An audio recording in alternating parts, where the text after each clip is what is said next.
banca, só para não ter erro mesmo. Vou nomear a aula de novo, que eu não sei o que perdeu, o que aconteceu. Eu não sei o que aconteceu, eu sei que consegui resolver, tá ótimo.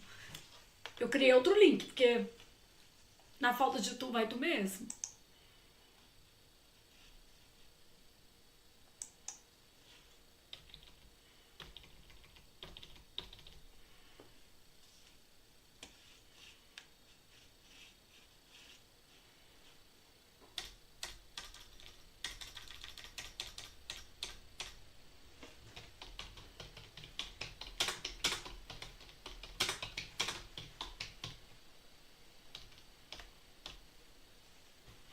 Então, vou colocar aqui conhecendo o perfil da banca, tá?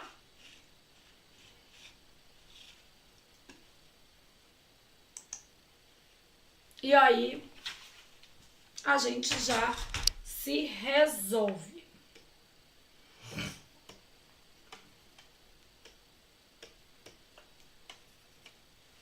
Beleza. Então, canetinha ok, Flávia Rita ok, água ok, vocês também ok aí do outro lado, que a gente ainda tem muita coisa pra fazer. Essa tela aqui já foi, volta pra cá. Pera aí. Querendo voltar aqui. Pronto, gente. Todo mundo animadíssimo, todo mundo cheio de energia positiva de novo. Porque agora nós vamos falar sobre o perfil da banca. Qual é a nossa banca? Sebrasp. Mais especificamente, estamos trabalhando Sebrasp com foco em provas de múltipla escolha. Primeira coisa que o menino pergunta é se é muito diferente. Flávia, Sebrasp múltipla escolha, múltipla escolha é muito diferente de Sebrasp, por exemplo, de certo e errado? Gente, o que muda bastante aí é o volume de itens a serem analisados. Então vamos imaginar o seguinte, quando você tem uma prova com 10 questões de múltipla escolha, 5 alternativas, você está analisando 50 itens, tá? E aí você tem o benefício de não ter questões anuladas, do tipo, uma errada anula uma certa. Então você tem como prejuízo uma prova mais longa, que vai requerer até, obviamente, mais conhecimento. Vamos pensar nisso. Lógico que essa prova vai requerer de você mais conhecimento. Entretanto, todavia, você vai ter o benefício de não ter questões anuladas aí em função de deslizes e vai poder se sentir mais confiante para fazer, por exemplo, uma questão por eliminação, que é uma alternativa justa, né? A prova de certo e errado, ela tem um caráter mais, como é que eu posso dizer, mais prático, porque você tem alternativas pequenas, então o tempo nunca é um fator complicador. Porém, você tem aí essa questão de que uma errada anula uma certa e a depender do edital, até mais, tá? A depender do edital, a gente já teve edital do Sebrasp, que uma errada anulava duas certas. Então, ou seja, para você não chutar, beleza? O modelo que nós temos no nosso concurso é uma prova de múltipla escolha. O conteúdo desta prova é muito similar ao conteúdo das provas do Sebrasp de certo e errado. Ah, Flávia, há poucas provas de múltipla escolha do Sebrasp, principalmente recentes. Eu poderia, por exemplo, estudar com provas de certo e errado? Sim, elas só não vão ter muita utilidade no quesito mensurar tempo, né? Por causa do que eu tô te falando. Você vai ter que analisar, obviamente, muito mais coisas numa prova de múltipla escolha, tá? Mas o tipo de conteúdo é bastante aderente. Bom, então vamos lá conhecer o perfil da nossa banca, pensando no que o Sebrasp cobra mais nessas provas de múltipla escolha. E como é que é esse desenho, esse formato de prova, tá? Então, conhecendo o perfil, aqui a gente está pensando no Sebrasp, mais especificamente, múltipla escolha. Então, provas de múltipla escolha. Bom, o que eu vou analisar aqui nessas provas de múltipla escolha? Primeiro, eu vou separar em dois pontos: texto e que mais? Gramática.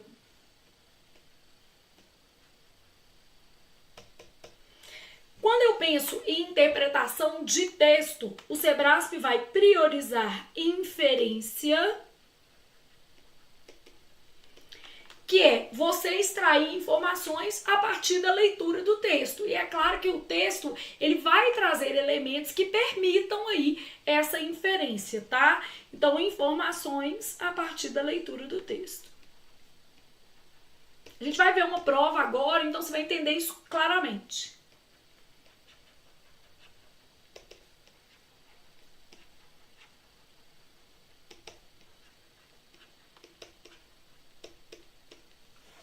Bom, além de inferência, o Sebrasp vai trabalhar com muita frequência ideia central.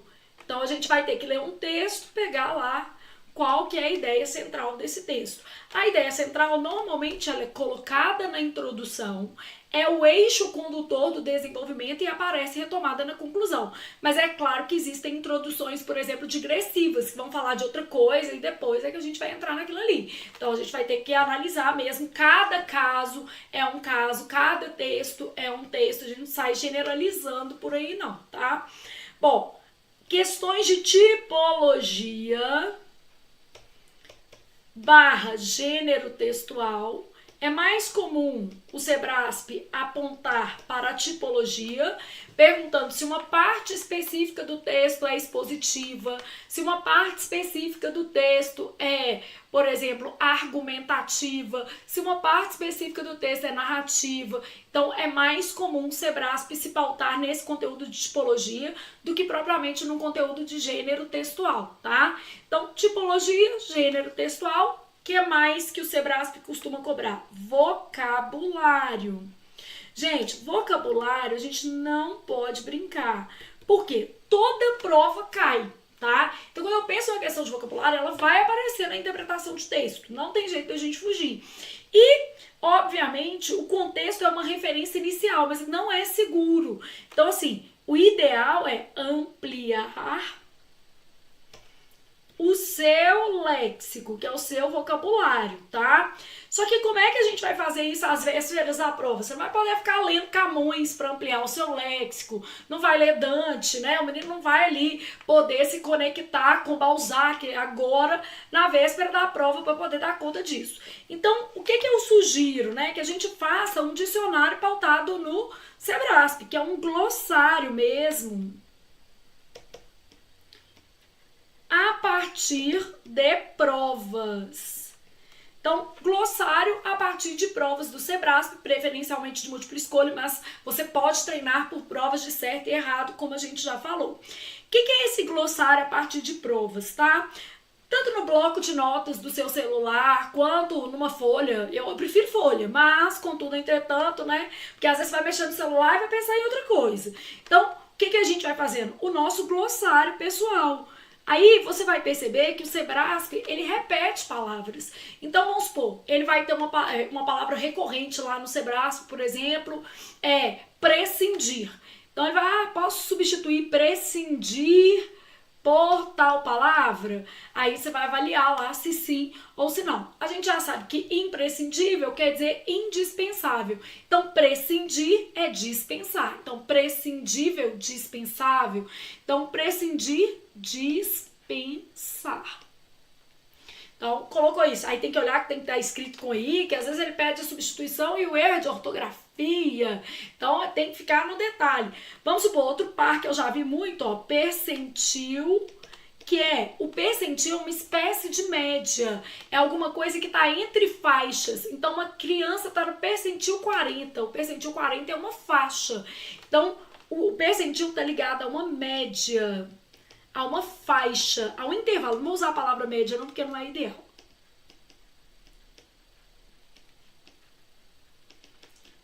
Já o percentual, que é diferente disso aqui, né?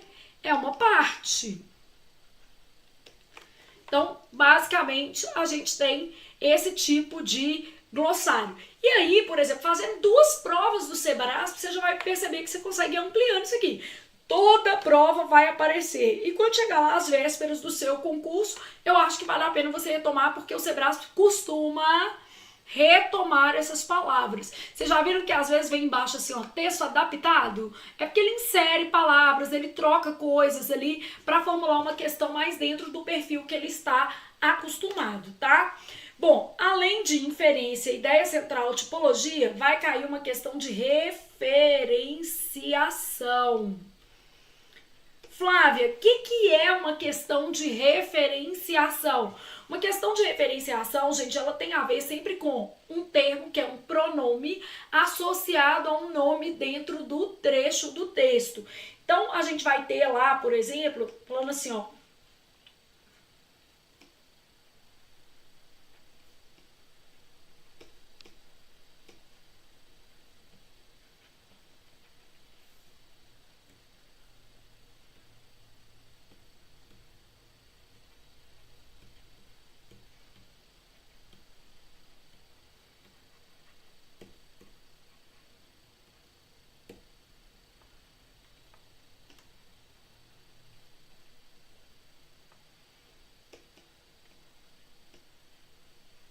uma frase bem assim, né? Olha aqui, ó. Os homens não se preocupam com o seu semelhante, embora este seja a sua imagem. Então, vamos supor que eu quisesse fazer um item bem complicado, bem extenso, assim, ó. Eu vou lá e vou pegar todos esses pronomes aqui, ó. Seu, sua, e ainda vou pegar o este. Vou falar que o pronome este retoma a palavra semelhante. Aqui, ó. Pensa que pode ser uma questão de múltipla escolha, né? Aí, eu vou colocar assim, letra A. Este.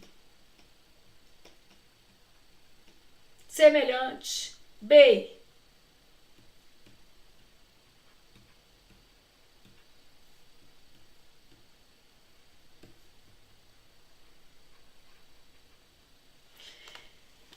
E aí, vamos lá colocar qual que é o quê? A certa, por exemplo, tá?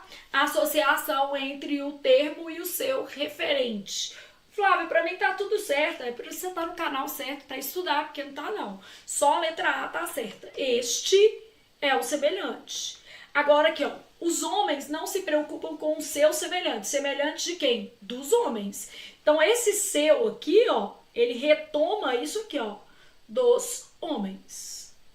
Mesmo esse sendo singular e esse plural. Porque o pronome possessivo ele concorda com o consequente, mas substitui um termo antecedente. Semelhante a quem? Semelhante aos homens, né? Semelhante dos homens. Então, ó, embora o semelhante seja sua imagem, imagem dos homens. Então, imagem de quem? Dos homens. Concorda com a imagem, mas refere-se a dos homens. Então, isso aqui é muito comum em provas, tanto de múltipla escolha, quanto em provas de certo e errado do Sebrasp, tá? Você vai encontrar os dois estilos de prova, tá? Então, ó, a gente tem que fazer um glossário a partir de provas, por causa das questões de vocabulário. E a gente vai ter que fazer uma leitura refinada para dar conta das questões de referenciação, que serão muito, muito comuns em prova, tá?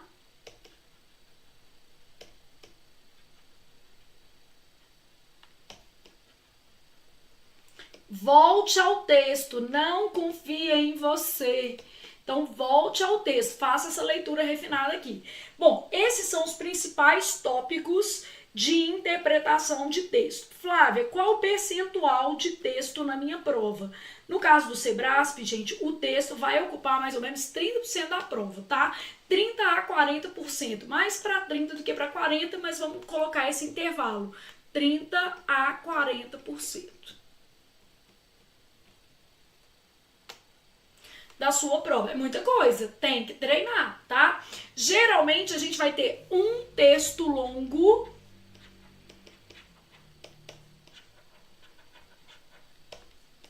a cada 10 questões, pensando nessa dinâmica de prova de múltipla escolha. Quando a prova é de item, a gente costuma ter um texto a cada 6, 7 questões, tá? Bom, nas questões de gramática, o que a gente vai ter de assuntos prioritários? O primeiro, vou fazer um top 10 aqui, vai ser conector. Então, a nossa banca vai trabalhar tudo de conector. Substituição, retomada, inserção, todas as formas possíveis e imagináveis de cobrar esse conteúdo aqui que você vai encontrar no Sebrasp. Muito caidor de com força mesmo, pontuação. E não é só o uso de vírgula. O Sebrasp gosta de vírgula, mas gosta de travessão, gosta de 2 pontos. Então a gente tem que prestar atenção. Ele cobra ponto e vírgula, por exemplo, caiu na última prova da PF de 2025. Então tem que ficar bem atento a vários sinais de pontuação e não aí se ater apenas ao uso de vírgulas. Crase, gente, parece muito. Concordância. Muito. Regência, principalmente associada ao uso de pronome relativo. Porque isso aqui costuma cair junto. Colocação pronominal. Vou passar esse 5 para cá, para cá.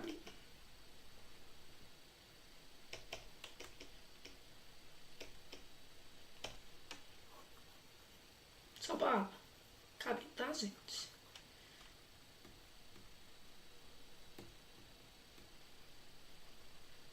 Cai muito também. 7, gente. O Sebrasp adora tipos de si. Adora tipos de que. E aí, 9 e 10, nós vamos trabalhar com classificação de palavras. E aí, a gente vai falar mais de morfologia.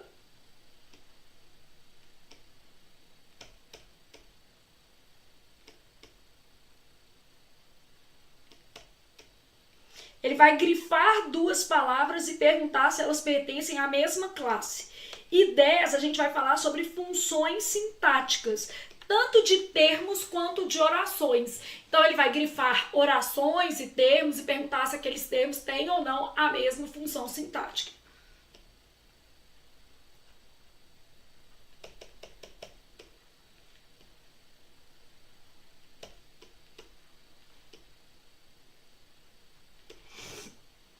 Então, funções sintáticas de termos e orações, a nossa banca vai trabalhar com isso, tá?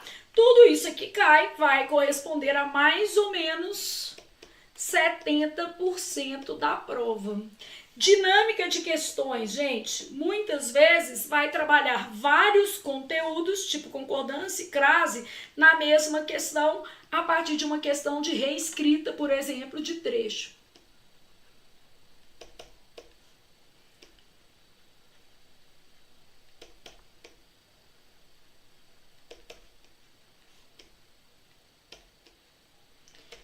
Proposta de mudança, de alteração, enfim, isso aqui que a gente tem, tá? Então, pensou nisso aqui, beleza? Respirou e aí a gente vai trabalhar mais. Então, um texto longo a cada 10 questões, a gente vai ter que trabalhar glossário para poder não errar a questão de vocabulário, trabalhar essas informações a partir da leitura do texto, ideia central, tipologia, gênero, vocabulário, referenciação, e a gente vai ter que se ater a esses conteúdos gramaticais que são mais recorrentes e a todos os outros previstos no seu edital. A gente vai ver tanto por meio de questões e para quem tiver no curso de teoria também, por meio de aulas expositivas. Dito isso, gente, o que a gente vai fazer agora? Uma prova para você ver o que eu tô falando, porque aí fica muito mais fácil você assimilar essa lógica. Então, nós vamos fazer uma linda provitia, tá? Essa prova aqui, já separou a sua prova, pode vir comigo, bora lá para a sua prova. Só que eu vou terminar essa linda telinha aqui.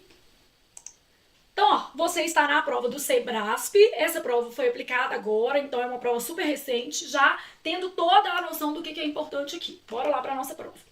Quando eu pego um texto do Sebrasp, gente, a primeira coisa que eu faço é marcar parágrafos, porque a banca hoje pergunta sobre parágrafos e períodos. Ela fala assim, ó, o segundo período do terceiro parágrafo, então eu já tenho que estar mais ou menos familiarizada com essa nomenclatura e já me organizei para isso. Primeiro, segundo, aí vou lá, ó, terceiro, quarto parágrafo, ele continua, tá vendo? quarto parágrafo, quinto parágrafo. Na hora que eu marco os parágrafos, eu ainda faço um outro detalhe. Eu dou uma olhada aqui, ó, Thomas Nelson Brasil, o texto é de 2017, vi que tem adaptações, Os Quatro Amores, é uma tradução. Então eu já tenho uma noção aqui, esse texto é uma pesquisa, esse texto é opinativo, ele está defendendo uma tese, enfim. Então já tem uma lógica aqui para o meu texto. Ó, então, primeiro texto.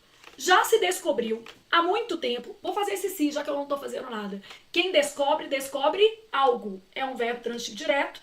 Esse si que está aqui é uma partícula, o quê? Apassivadora. Esse A com H é uma oração sem sujeito, tem valor de faz. A gente vai trabalhando tudo que o Sebrasp tem por hábito cobrar, tá?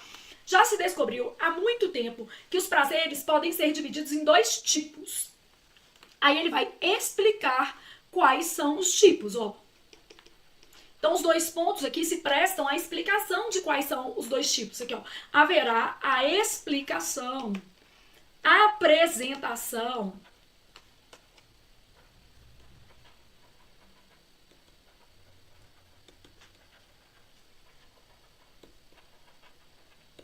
Então, isso aqui, ó, haverá a explicação, a apresentação dos dois tipos. Então, já se descobriu há muito tempo que esse quezinho que tá aqui é uma conjunção integrante. Ele está introduzindo o que, gente? Isso aqui já foi o que? Descoberto.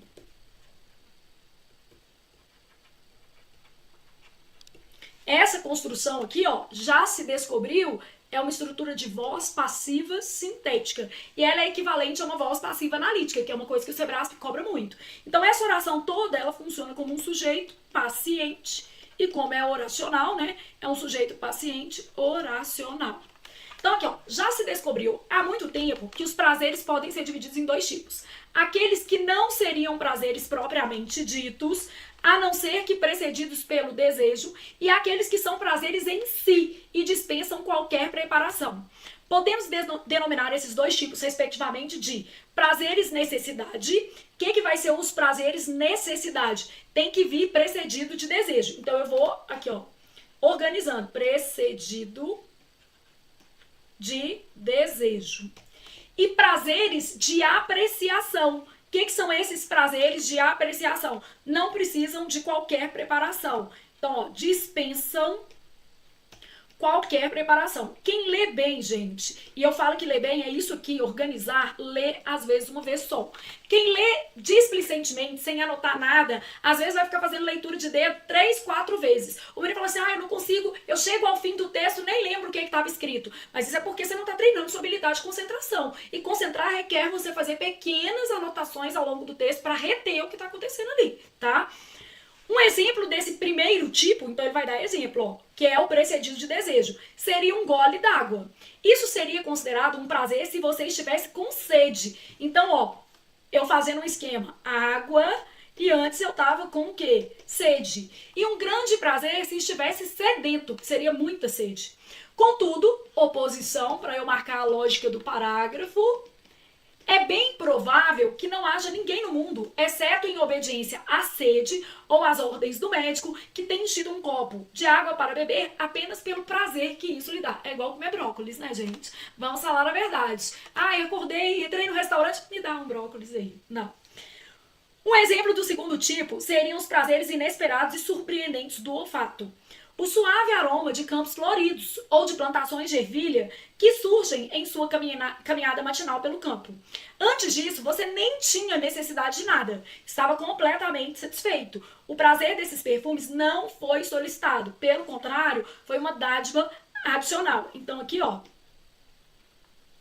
perfume, você não precisava de nada, tá vendo? Só para você fazer as associações do texto. E aí você vai aprendendo a fazer esquemas também com as próprias aulas aqui.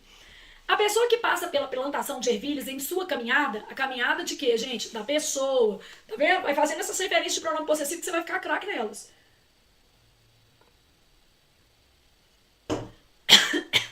Está mais propensa a dizer, este perfume é maravilhoso. Isso seria uma fala, né? Hipotética. Após o primeiro gole de um famoso vinho tinto, o especialista poderá dizer, este é um grande vinho. Quando prazeres e necessidades estão em evidência, tendemos a fazer afirmações a respeito de nós mesmos no tempo passado. Então, ele está explicando aqui, ó. Quando prazeres de apreciação estão em evidência, estão em evidência, inclinamos-nos a fazer afirmações de desejo no tempo presente. Então, aqui, ó, necessidade, segundo ele, a gente vai falar da gente no passado. E quando é um prazer, apreciação, a gente vai falar da gente no presente. E ele vai explicar por quê. A gente vai colocar a explicação aqui fazendo pequenos esquemas do nosso texto. Os mais inocentes e necessários prazeres, necessidade, não são odiados depois de nós os termos, mas certamente morrem em nós. Então, por que a gente fala deles no passado? Eles acabam. Eles morrem. Tomou a água, acabou a sede. Beleza? Então, de forma extraordinariamente abrupta e completa. A torneira da pia e o copo d'água cheio são o mesmo, muito atraentes quando estamos em casa com sede depois de cortar a grama do jardim. Entretanto, 6 segundos depois se tornam vazios de qualquer interesse. Ou seja, bebeu a água, acabou. Esse prazer morre. Uma vez satisfeita a sua necessidade, aqui ó, uma vez satisfeita a sua necessidade, ela passa a ser passado, acaba. Os prazeres de apreciação são muito diferentes. Faz-nos sentir que algo não apenas satisfaz nossos sentidos, mas reivindica nossa apreciação por direito. O especialista em vinhos não aprecia seu vinho tinto da mesma forma com que teria ficado satisfeito em esquentar seus pés se estivessem frios. Ele sente que está aqui um vinho que merece toda a sua atenção, que justifica todos os anos de treinamento que fizeram seu paladar se tornar apto para julgá-lo. Há, inclusive, uma pitada de desprendimento em sua atitude. Ele deseja que o vinho seja preservado e mantido em boa condição. Não inteiramente por razões pessoais. Mas se ele estivesse em seu leito de morte e nunca mais fosse beber vinho de novo, ficaria horrorizado com a ideia de que esse vinho especial fosse derramado ou estragado, ou mesmo bebido por uma Flávia que não sabe nada de vinho, mas adora vinho. Pessoas não sofisticadas, como eu também. Incapazes, aqui é uma referência ao autor. Incapazes de saber a diferença entre um bom e um mau vinho tinto.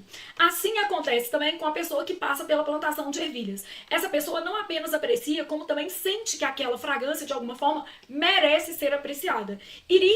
Hipótese, tá vendo? Iria culpar-se caso passasse pelo campo sem dar atenção ou sem se contentar. Isso seria estúpido, insensível. Essa pessoa se lamentará quando ouvir que aquele jardim pelo qual passou um dia em sua caminhada foi agora engolido por cinemas, por garagens ou por um novo viaduto. Então ele está falando que essa sensação é de tempo presente, ela perdura, né? Você tem uma memória ali, ó, daquele cheiro, daquele vinho.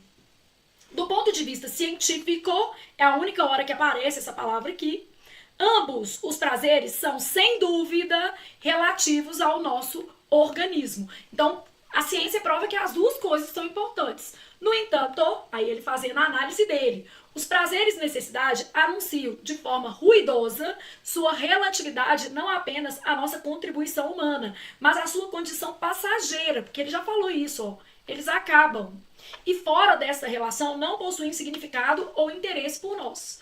Os objetos que produzem prazeres de apreciação oferecem o sentimento, irracional ou não, de que devem, de algum modo, receber atenção, ser degustados e louvados. Contudo, jamais deveríamos, ó, tá falando aqui com a gente, sentir algo parecido com relação a um prazer e necessidade. Nunca deveríamos nos culpar ou culpar os outros por não sentir sede e, portanto, passar por um poço sem beber água ou um gole de água. Então ele vai explicando aqui, mas ele está dando a opinião dele sobre o prazer, necessidade e o prazer, o quê? A apreciação. E aqui ele fala que a ciência reconhece os dois tipos de o quê? Prazeres, tá? Então já temos uma lógica do texto e aí agora nós vamos analisar as questões aqui do texto. O objetivo principal do texto, então uma questão de objetivo principal, reforçando o que a gente já falou, que é muito comum em se tratando de Sebrasp, é apresentar argumentos científicos que respaldem as distinções entre prazeres, necessidade e prazeres, apreciação. Gente, a palavra científico só aparece na conclusão, nem há desenvolvimento, argumentos, né? Argumentos são afetos ao desenvolvimento. A palavra científico só aparece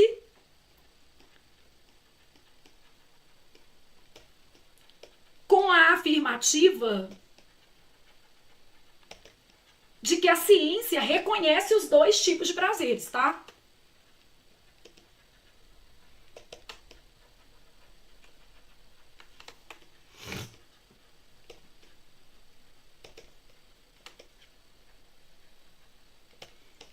aqui, ó, a ciência reconhece os dois tipos de prazeres, tanto o prazer necessidade quanto o outro prazer, tá? Bom, aí eu tô aqui, contrapor opiniões filosóficas distintas a respeito de dois tipos de prazer que afetam o organismo humano. Meu problema tá aqui, ó, filosóficas, de onde que eu tirei essa informação privilegiada de que eu estou falando numa perspectiva, o quê? Filosófica. Ô Flávia, mas eu achei o texto um tanto quanto filosófico. Pois é, mas aí você não pode afirmar que essa perspectiva é o quê? Filosófica. Da mesma forma que você não pode afirmar que se trata de uma perspectiva científica, tá? Então, analisar as questões de interpretação de texto tem muito mais a ver com avaliar o que está, de fato, escrito no nosso texto. Então, analisar o texto filosoficamente, isso aqui extrapola o texto.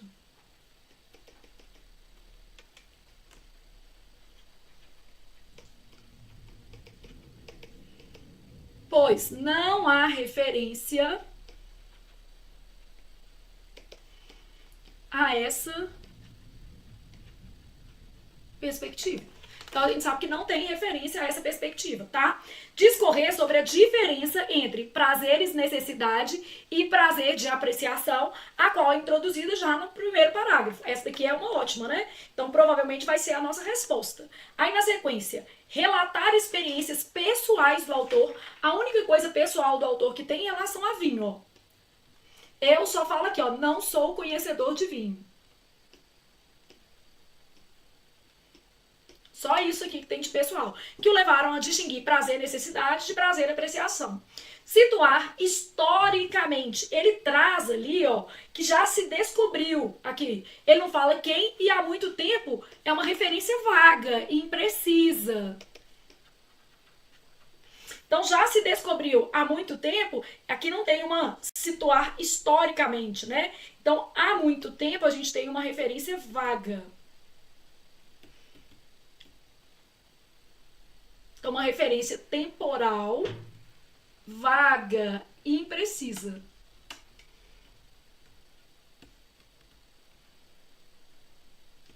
Então, nossa resposta, letra C, de com certeza Deus ajuda se você senta e o quê? Estuda, porque aprovação e posso cair do céu não, tá, gente? E Deus está ocupado com muitas coisas na vida, não dá pra ele ficar pensando nisso não. A gente tem um negócio que é oportunidade de estudar. Então, bora fazer sua parte. Bom, aí depois eu tenho assim, de acordo com o texto, a tendência de se empregar o tempo passado, a gente já sabe que o tempo passado tem a ver com necessidade, e que isso acontece porque esse prazer acaba, né? Então, olha aqui, você já fez até a leitura. Quando prazeres e necessidades estão em evidência, como em, poxa vida, era isso que eu queria, que você já bebeu a água. Revela que esses prazeres saciam desejos irreais. Não, água bem real, né? Acontecem em ocasiões que não podem ser repetidas? Podem ser repetidas. Você pode estar com sede em outro momento, então não é isso, né? E aí minha canetinha parou de escrever. E aí a tela travou. Ah, mas destravou. Aí, a canetinha parou de escrever, a tela travou, o que aconteceu? Então aqui, ó, acontecem em ocasiões que não podem ser repetidas. Isso aqui tá errado, né, gente? Então podem ser repetidas sim. Marcam profundamente a pessoa que os experimenta? Não, porque esse marcar profundamente, que vai trazer uma memória que é mais permanente, tem a ver com a ideia de apreciação, né? Infundem na memória sensações não desejadas? Também não tem isso. Desaparecem súbita e totalmente depois de satisfeitos. É isso. Esse prazer e necessidade acaba. Por isso que ele é tomado em tempo passado. E aí uma leitura calma do texto, né, pormenorizada, vai te ajudar a acertar tudo, que é o que a gente precisa. No quarto parágrafo do texto, o autor caracteriza como estúpido insensível. Quem que é estúpido e insensível? Aquele que passa ali pela plantação de ervilha sem, de certa maneira, apreciar a fragrância do ambiente. Ou aquele que degusta um excelente vinho, sendo conhecedor desse vinho e não elogia ali aquele paladar. Então, isso aqui, ó, estúpido, insensível, seria não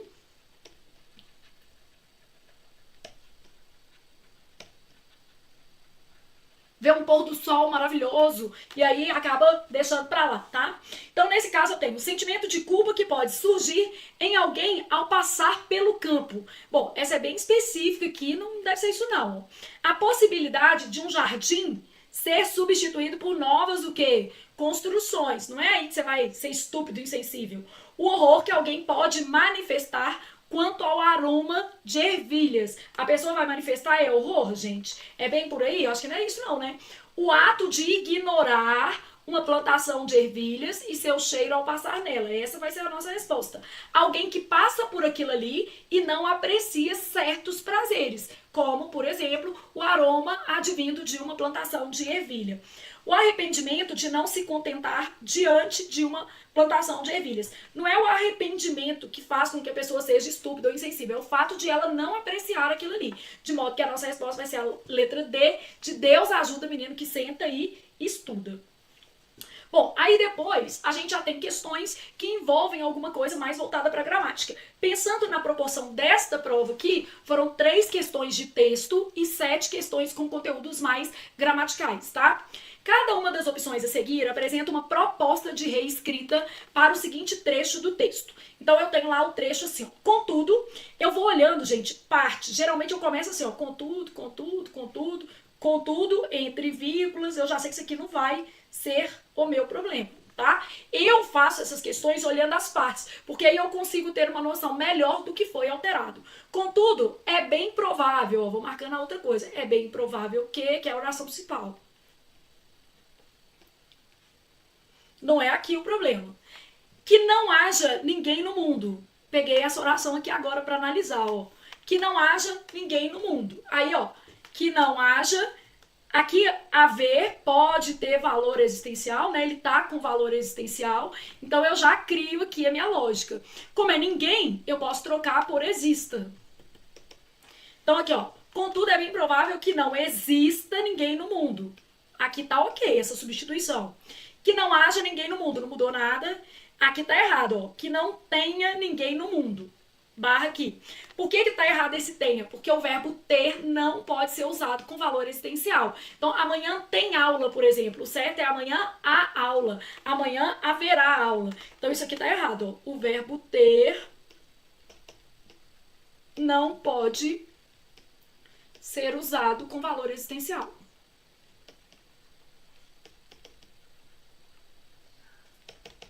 Então, amanhã tem aula? Não. A gente vai em amanhã há aula, ou amanhã haverá aula, beleza? Aí continua. Contudo, é bem provável que não haja ninguém, ou que não exista ninguém no mundo.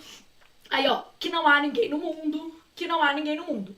Quando a gente faz assim, a chance da gente errar é baixíssima. Olhei a pontuação, todos aqui, ó, exceto esse, que já estava errado também, tinha que ter a vírgula, tá vendo? Olha aqui. Que não haja, aqui já tem um erro, ninguém no mundo, aí tinha que ter uma vírgula. Onde? Exceto. Então, esse aqui já tá meio sambado. Beleza. Agora eu vou pegar esse exceto. E antes de eu olhar, eu já sei quais são as possibilidades. Exceto, eu vou trocar por a menos, a não ser. Olha, senão junto, senão em obediência, que tem valor de exceto. Então, eu fui aqui, ó. Exceto em obediência, eu só pensei nesse pedacinho aqui mesmo, tá? A não ser em obediência, aqui já tava bem estranho. Parei, salvo em obediência, salvo também pode, que aí eu já... Senão em obediência, tá junto, beleza. Próxima coisa, obediência, obediência a. Eu tenho que manter essas frases aqui, porque nenhum trocou obediência, tá vendo? Então, se nenhum trocou obediência, eu preciso manter a crase. Quem faz obediência, obediência a. Então, ó, já vi que aqui tá errado, faltou crase. Aqui também tá errado, aqui, ó, esses dois crase. Então, já sei que essa tá errada. Essa aqui já tava errada, nem preciso analisar mais, beleza? Aí, continuei. A não ser em obediência à sede ou às ordens do médico. Aí, beleza, parei aqui, né? Vou só até esse pedaço. Aí, ó, em obediência à sede ou às ordens do médico, já tava falsa. Em obediência à sede ou, olha aqui, trocou um pouco a lógica da nossa frase, ó. Salvo em obediência à sede, né? Obediência a ou às ordens do médico. Então, aqui tem uma falha no paralelismo.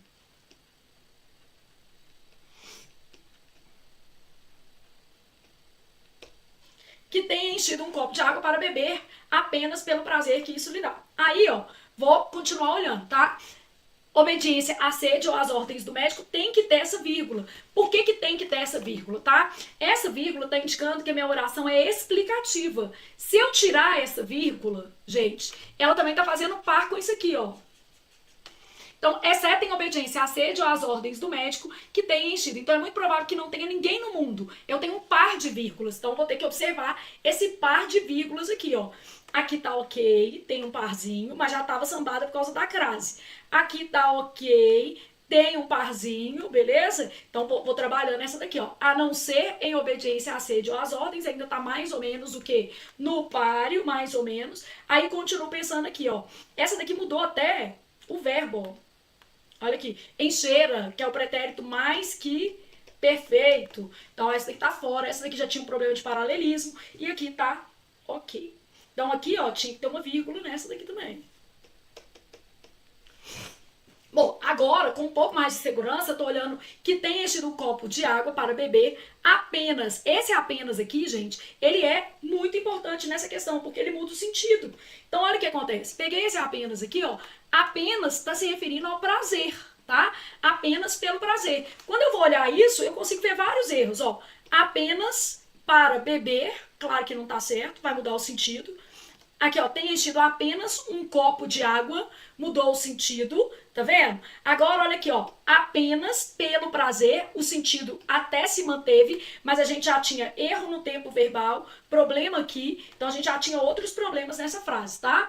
Aqui, ó, apenas pelo prazer, o sentido tava bom, mas já tinha ausência de uma vírgula aqui e falha no paralelismo aqui, então já tava errada também, beleza?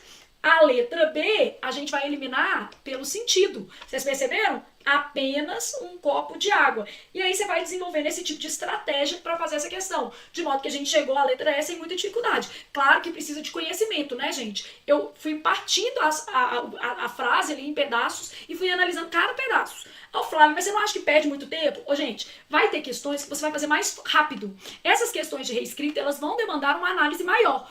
O risco é você perder o ponto, entendeu? E o ponto a gente sabe que é muito doloroso. É a chance que você tem de não ter, às vezes, a redação corrigida. Então, eu não acho que vale a pena fazer rápido essas questões de reescrita. Eu faço assim. Eu vou partindo a frase e olhando para não ter erro. Aí eu não erro nunca. Né? Eu já consigo ver paralelismo, eu consigo ver detalhes. Eu já sei que eu posso olhar a questão do o apenas está se referindo a, por exemplo, prazer, e aí eu vou vendo os movimentos que houve aqui na frase. Quando você lê tudo, fica tudo muito parecido, tá?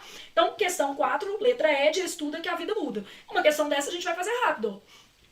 No primeiro período do texto, o sinal de 2 pontos introduz a respeito da oração que o antecede. Bom, a gente já sabe isso, mas olha aqui, ó, já deixei o trecho aqui pra gente. Já se descobriu há muito tempo que os prazeres podem ser divididos em 2. Ele apresenta os 2. Prazer, necessidade, que ele fala o que é, e o prazer, apreciação. Então, ele apresenta os 2. Prazer, necessidade e prazer, apreciação. Então, ele apresenta os 2. Bom, o que eu vou falar? É um esclarecimento, uma exemplificação? Não é exemplo, porque exemplo é uma parte de um todo maior. Exemplo é sempre uma parte entre várias possibilidades. Ali não, ele apresenta os 2. Então, isso não. É uma citação? Não, porque a citação ela requereria aspas e deveria ter uma espécie de o quê? Autoria. É uma consequência? Não. É uma conclusão? Não. Então, nesse caso, vai ser o quê? Um esclarecimento. A apresentação dos 2 tipos.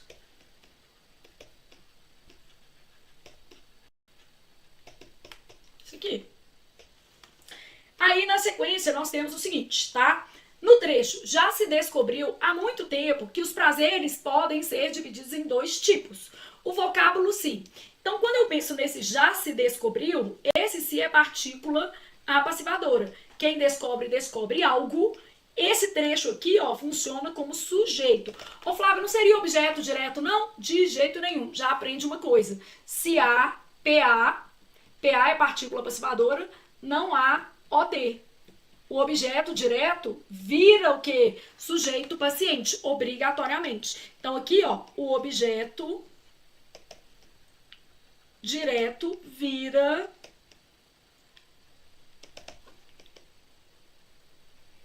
sujeito paciente. Então, se há PA, não há OD. O objeto direto vira sujeito paciente, beleza?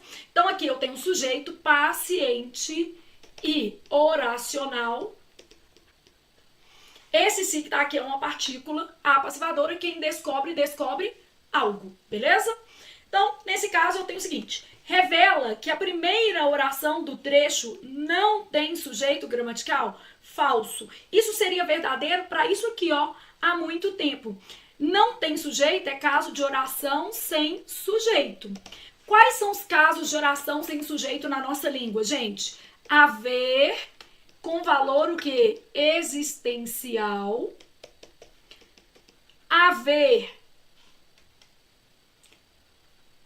e fazer indicando tempo decorrido. Então, beleza? Haver com valor existencial, haver e fazer indicando o quê? Tempo decorrido. Que mais que eu vou ter aqui, gente? Na lógica desses trechos, eu vou ter fenômenos naturais,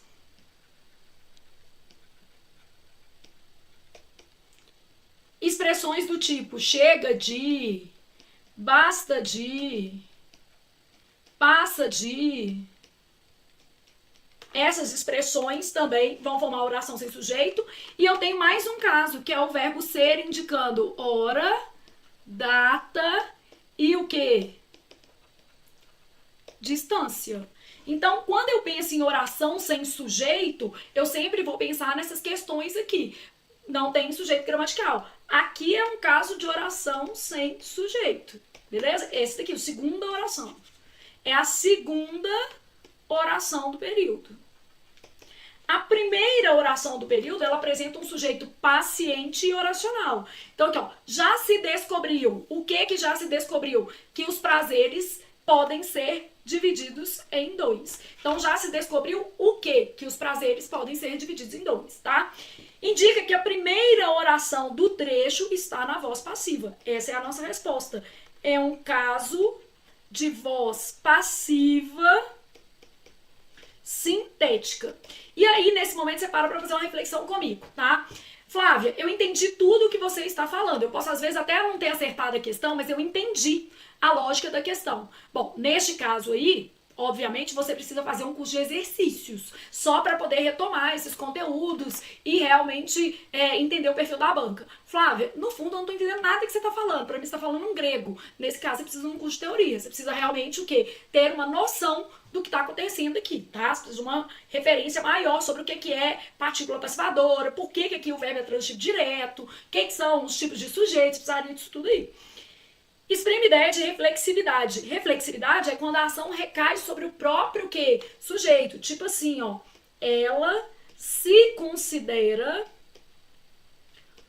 uma boa pessoa, considera a si mesma. Si mesma, né?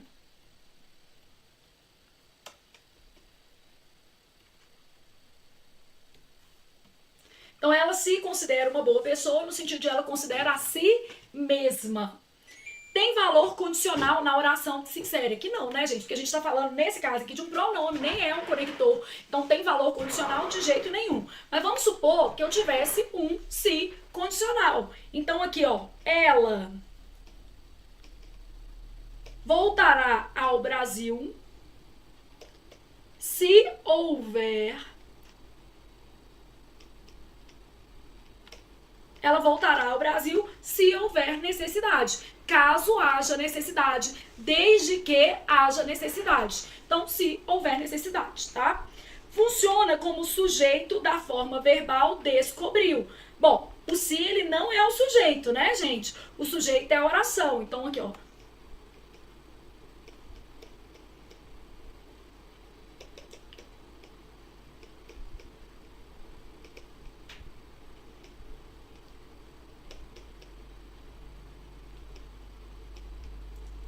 Então, no caso que a gente está analisando, esse se é partícula o quê? A passivadora. Então, beleza, já pensamos nisso tudo aqui, já sabemos que a nossa resposta é a letra B, de bom continuar estudando. Bom, agora, olha aqui o nosso enunciado, tá? No segundo parágrafo, eu já deixei marcadinho aqui para facilitar a nossa vida. no segundo parágrafo do texto, pertencem à mesma classe de palavras. Quando eu penso classe de palavras, eu estou pensando nas 10 classes gramaticais. Eu estou pensando em morfologia. Então, basicamente, eu estou pensando em substantivo, adjetivo,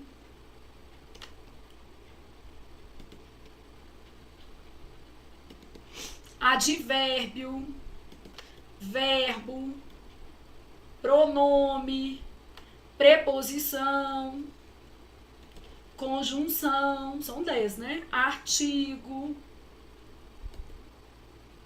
numeral,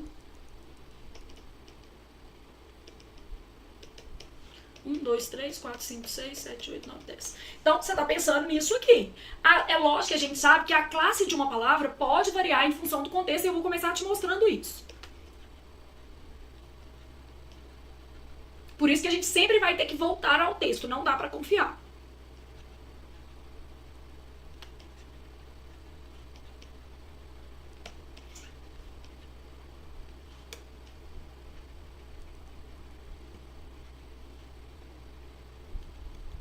Então, a classe de uma palavra pode variar em função do contexto e a nossa regra é volte sempre ao texto. Então, volte sempre ao texto, pra gente ter essa noção aqui, beleza? Bom, antes da gente passar para isso, vou te dar aqui um exemplo de que pode variar. Vamos supor que eu tivesse assim, ó, o bem nem sempre vence o mal. É triste, mas é verdade, né, gente? Vamos falar a verdade que tem hora que é assim mesmo. Bom, eu tenho um determinante. Isso faz com que essa palavra aqui seja um substantivo, beleza? Vamos supor que eu tivesse agora uma outra frase, e aí nessa outra frase eu colocasse assim, ó, ela fala bem. Esse bem que tá aparecendo aqui, ó, é o modo como ela fala. Então, nessa frase, isso aqui é o quê? Um advérbio. Ela fala bem, beleza? Então, a depender do contexto discursivo, uma mesma palavra pode o quê? Alterar a sua classe, ok? Então, eu tenho contextos diferentes, eu sempre preciso analisar o contexto. Aí, por isso, eu coloquei aqui o segundo parágrafo todo. Vamos lá. Um exemplo do primeiro tipo seria um gole de água. Isso seria considerado um prazer se você estivesse com sede. A sede, né? Isso é um substantivo. E um grande prazer se você estivesse sedento. Aí, neste caso aqui, a gente tem um adjetivo. Pessoa sedenta, homem sedento. Então, aqui, adjetivo. Aqui a gente tem até um verbo de ligação, né? Aqui é uma locução, ó. Com sede. Preposição mais o quê? Substantivo. Igual amor de mãe. Deu uma travadinha aí, mas deu pra pegar. Sei que tá travando um pouquinho, não, mas é pouquinho, tá, gente? Tá dando pra acompanhar? Como é que estamos no ao vivo aí? Eu tô aqui, ó. Deixa eu ver aqui no ao vivo se estamos vivos. Sim?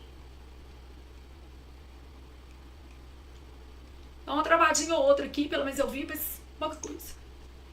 Beleza?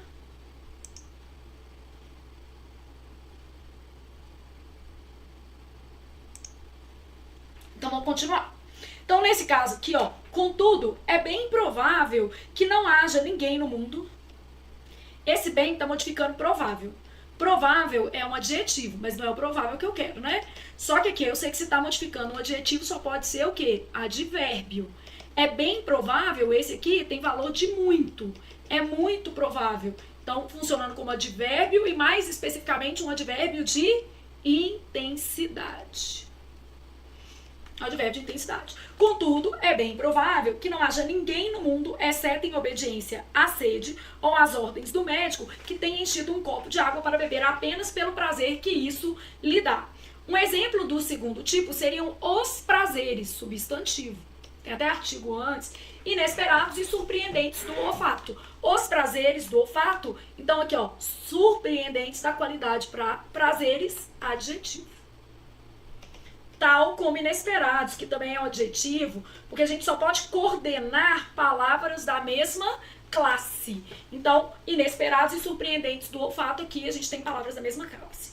O suave aroma. Suave dá qualidade para aroma. Esse O também é de aroma, tá? Isso aqui é um adjetivo. Aroma vai ser substantivo. Então, o O aqui é um artigo, né? Então, suave aroma de campos floridos ou de plantações de ervilha que surgem em sua caminhada matinal. Matinal, qualidade de caminhada, caminhada substantivo. Matinal vai ser o quê, gente? Adjetivo. Antes disso, você tinha necessidade de nada. Necessidade, a necessidade, substantivo de nada, que estava completamente satisfeito. Satisfeito, você estava satisfeito. Adjetivo. O prazer desses perfumes não foi solicitado, pelo contrário, foi mudado. Vou só para terminar de ler o parágrafo. Ó, sede, substantivo. Sedento, adjetivo. Bem, advérbio de intensidade. Ninguém, pronome indefinido. Prazeres, substantivo. Surpreendentes, adjetivo. Suave, dá qualidade para aroma, tá? Então aqui, ó, suave qualifica aroma e é adjetivo. Matinal qualifica caminhada. E é o que, gente? Adjetivo. Então, palavras da mesma classe. Necessidade, substantivo. Satisfeito, adjetivo. Então, nossa resposta, letra D, de Deus ajuda menino que senta e estuda todo dia. D, de devo estudar. Beleza? Então, ok, pensamos nisso e já entendemos o que o Sebrasp cobra aqui em morfologia. Aí a gente avança um pouquinho. Bom, olha aqui, ó. No quarto parágrafo do texto, tá dando umas travadinhas, não sei se vocês estão vendo. No quarto parágrafo do texto, então, quarto parágrafo, esse daqui, ó. Quarto parágrafo do texto, tá? Olha o que a gente tem. A palavra desprendimento está empregada com o mesmo sentido. Opa! Temos uma questão de vocabulário. Então, desprendimento não deve ser repulsa, né? Porque uma pessoa desprendida é uma pessoa que não liga pra muita coisa, mas a gente pode pensar no sentido exato da palavra. É o mesmo que uma pessoa gananciosa? Não. É a mesma coisa de perenidade? Perenidade que é algo o quê? Permanente, eterno? Não.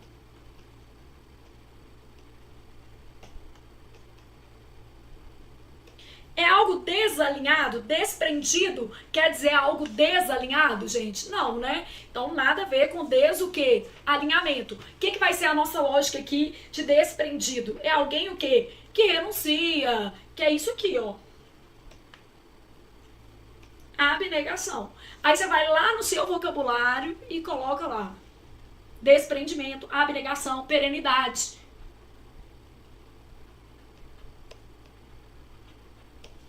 Aí bota o significado. E eu sugiro você fazer isso tudo num lugar só, né? Você começa certinho, você vai ver que por aula, assim, ou por prova, você vai conseguir pelo menos umas 3 palavras novas pro seu glossário. E aí são palavras que o Sebrasp costuma retomar em outras provas, tá? Você fazendo as provas anteriores vai perceber isso. Não vai precisar nem de eu ficar te reforçando isso não, tá? Então, a abnegação, alguém que renuncia aos próprios prazeres. Desprendimento também é isso. Renunciar a algo que é para si. Essa daqui o Sebrasp trouxe como sinônimas.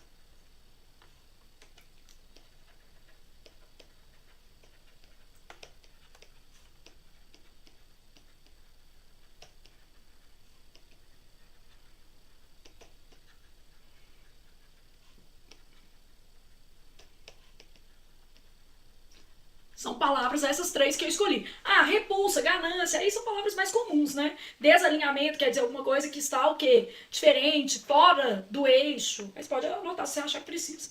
Bom, aí na sequência eu tenho assim, ó, no quarto parágrafo, gente, uma questão de retomada, é de referenciação. Toda prova do Sebrasp vai ter uma questão de referenciação. Então, ó, o que esse período retoma? Então, lá no quarto parágrafo, eu tenho o lo e eu quero saber o que ele retoma. Olha aqui, ó. Então, eu tenho lá o seguinte, tá? Os prazeres de apreciação são muito diferentes. Fazem-nos sentir que algo não apenas satisfaz nossos sentidos, mas reivindica nossa apreciação por direito. O especialista em vinhos não aprecia seu vinho tinto da mesma forma com que teria ficado satisfeito em esquentar seus pés se estivessem frios. Ele sente que aqui está um vinho que merece toda a sua atenção, que justifica todos os anos de treinamento que fizeram seu paladar se tornar apto a julgá-lo, julgar o vinho, né?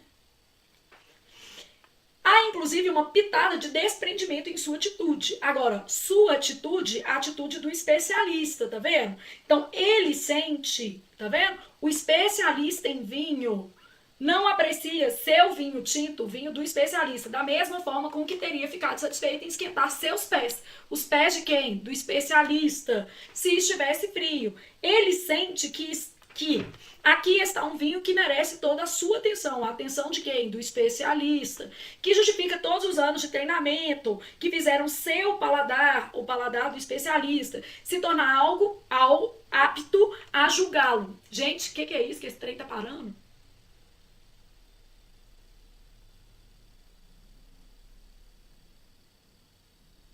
Tô vendo que tá dando umas travadinhas, tá, gente? Não tem o que fazer, não. Atuar, julgá-lo. Esse lo aqui vai retomar a palavra o quê? Vinho. Então, beleza. Pensei nisso, já sei a minha resposta. Qual que é a minha resposta? Letra C, de com certeza a vida muda se a gente senta e o quê? Estuda. Aí a gente continua, 10ª questão. Aí a 10ª questão tem a ver com o uso desses travessões. Aí travou de novo.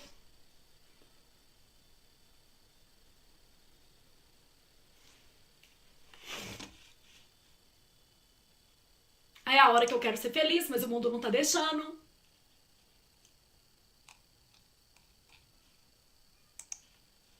Pronto, voltou. Então, ó, vamos analisar a pontuação. Tá dando oscilação na internet, pelo que eu tô vendo aqui.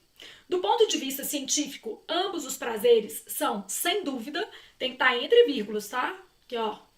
É uma adjunta adverbial deslocado, ênfase. São, sem dúvida, relativos aos nossos organismos. No entanto, é uma conjunção coordenativa, o quê? Topicalizada. Então, vamos explicando a pontuação. Ó, vamos pegar tudo. Do ponto de vista científico, isso é uma adjunta adverbial, um recorte.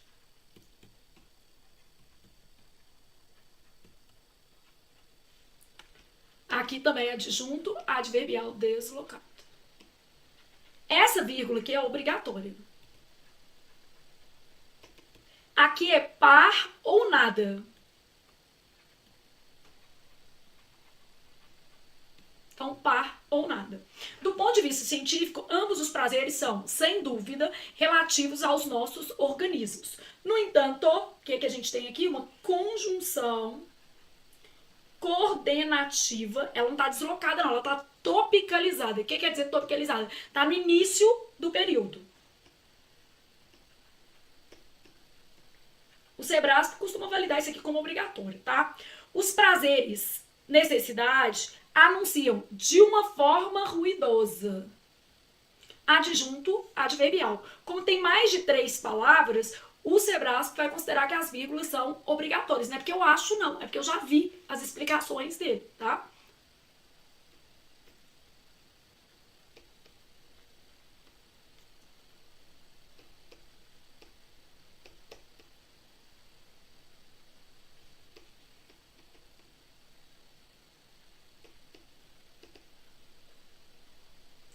A gente estuda pela própria banca, né? Vírgulas obrigatórias para o Sebrasp, tá? Aqui a nossa conversa é só Sebrasp, tá? Cada banca é um flash. Então anunciam de forma ruidosa sua relatividade, não apenas à nossa contribuição humana, mas a sua condição passageira. Tá coordenando, né? Aqui, ó, coordenação de termos. Essa vírgula aqui.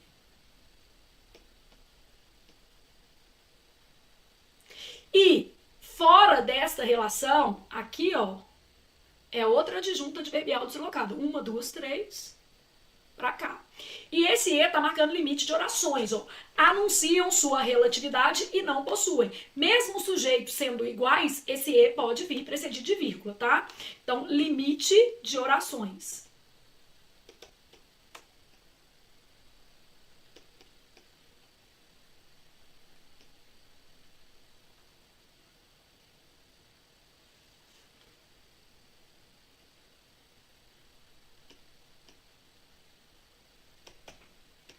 Então, pode-se empregar.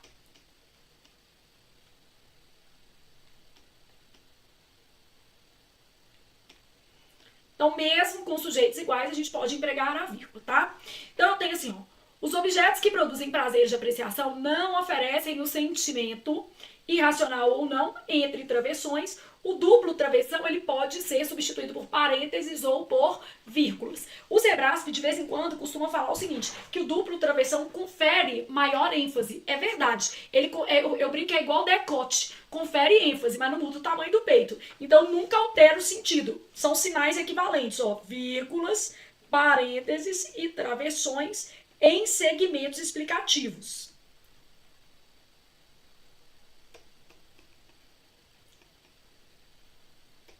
Então, vírgulas, parênteses e travessões em segmentos explicativos são sinais equivalentes. Então, se perguntar lá, eu posso trocar os travessões por parênteses? Sim. Eu posso trocar os travessões por vírgulas? Sim. Se falar, eu posso trocar os travessões por vírgulas, isso altera o sentido? Não altera.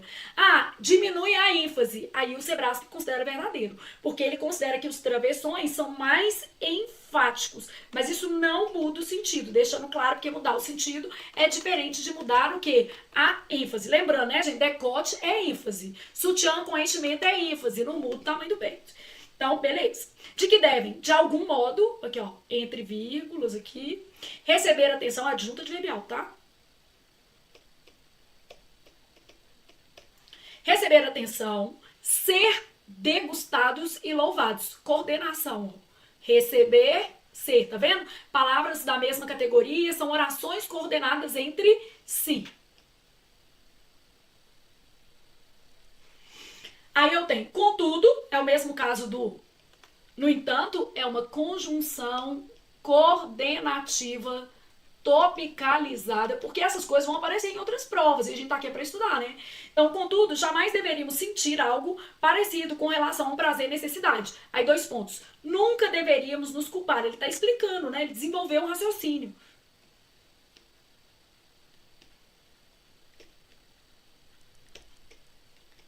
Então, fez o desenvolvimento da ideia. Nunca deveríamos nos culpar ou culpar os outros. É uma coisa ou outra, né? Entre vírgulas, é uma ressalva. Todas as ressalvas, elas precisam vir entre vírgulas. Então, nunca deveríamos nos culpar ou culpar qualquer outra pessoa, tá vendo? Fez ali uma ressalva. Por não sentir sede e, portanto, aqui, ó, é uma conjunção deslocada.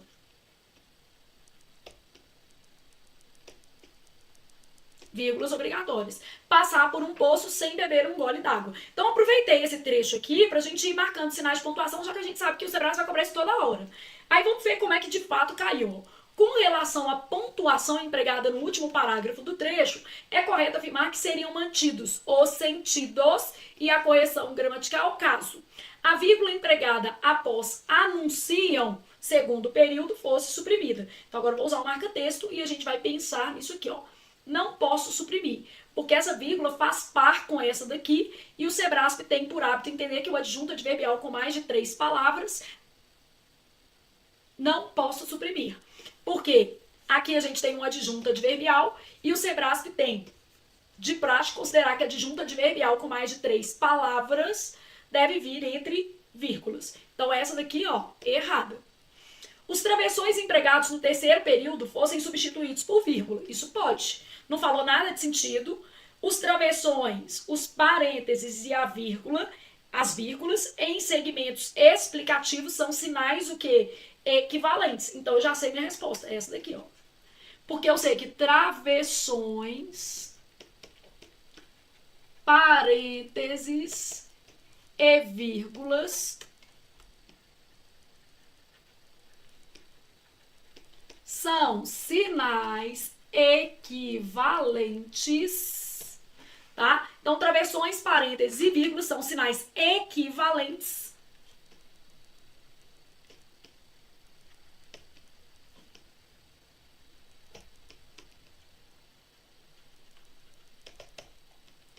no acolhimento de termos o quê? Explicativos. Então, essa daqui errada, né, que a gente já sabe, que era o adjunto adverbial.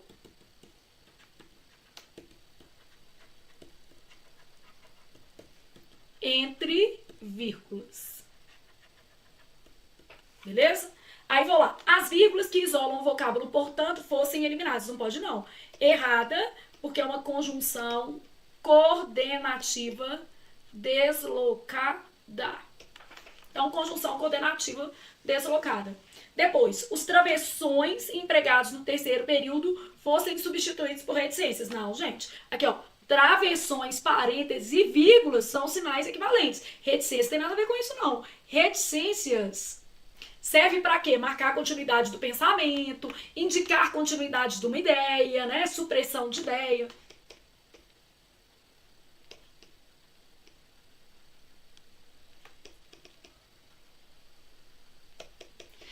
Serve para quê? Marcar a existência de outros itens. Então, por exemplo, comprou banana, cenoura, tomate, reticências. Então, reticências. Marcar a existência de outros itens. O que mais que vai ter aqui, gente? Vai indicar supressão da ideia.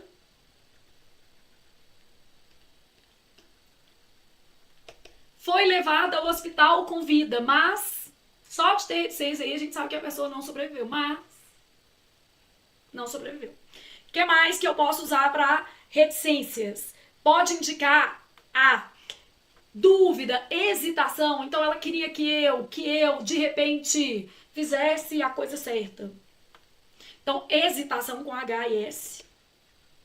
Cuidado pra você não escrever uma excitação, já tá muito excitado porque hoje é sábado, mas é sábado de estudo. Então, hesitação na formulação da ideia.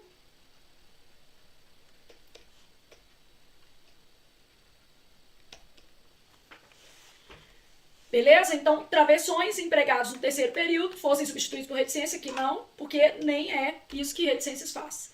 Vírgula empregada logo após outros fosse suprimida. O que acontece? Essa vírgula aqui também é páramo.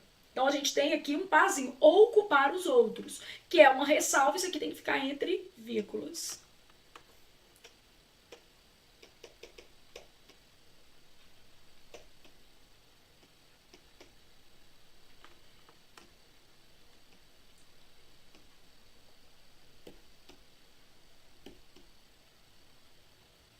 Entre vírgulas, né? Igual aqui também é entre. Aqui também é entre. Pra gente ter essa noção. Beleza? Nossa resposta, letra B, de bom continuar estudando. De banca Sebrasp é maravilhosa. E se você estudar, vai dar tudo certo, gente. A questão é o quão disposto você está a pagar o preço, né? De realmente se dedicar, de estudar para o que você precisa. Esse é um ponto crucial. O quão disposto você está a perder, entre aspas, parte do seu fim de semana construindo um futuro melhor, né? Porque às vezes a pessoa quer passar no concurso, mas não quer estudar. Aí não tem jeito, aí, meu amigo, infelizmente não tem jeito. Quer fazer as questões para ficar livre? Eu vou fazer aqui o mais rápido possível para ficar livre rapidamente. Não é assim que funciona, né? Então, isso aí não vai dar certo, não. Tá certo? Então, pronto, gente. Doeu muito? Nem doeu. Corrigimos uma prova de múltipla escolha e aí reafirmamos os conteúdos contemplados pelo Sebrasp prioritariamente nesse tipo de prova, né?